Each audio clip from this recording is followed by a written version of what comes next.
got a quick look at Mr. Fantastic and the Invisible Woman's kits coming up in Season 1 of Marvel Rivals. Mr. Fantastic is going to be a brawler-style duelist. He's got a piercing basic attack and quite a bit of control, being able to slam enemies together, reflect shots, or greatly boost his health to become a somewhat of a tank. He can grab onto targets and pull himself to them, both allies and enemies it seems, which gives him some decent mobility and engage potential, as well as possible disengage. His ultimate kinda looks like a weaker version of Storm's, where he slams down on enemies in a large circled area.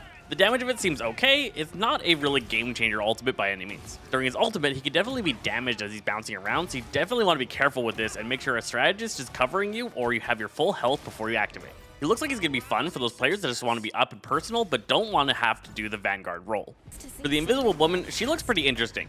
Her attacks seem to go out and return back to her. They do damage and healing to any enemies struck. She's got the ability to double jump, and she can put down some kind of slow field or gravity well that seems to slow enemies and possibly even pull them into the center. She's got some shoving abilities where she can use left click to push or right click to pull. She can place on a stationary shield on one side of an ally that will stay wherever it was cast and block attacks from that side, but attacks can be shot through it and damage enemies on the other side.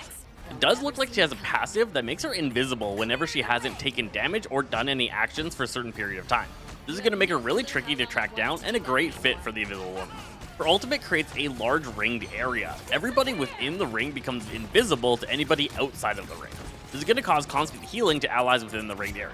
These two characters look awesome for their concepts. I love that they took the ideas of the characters with the stretchiness of Mr. Fantastic and the invisibility and barriers of the Invisible Woman, and they put them into the game in such unique, interesting ways. Our Rivals has so many opportunities to make such interesting designs, and we're going to have a fun time coming into Season 1 with these two new characters.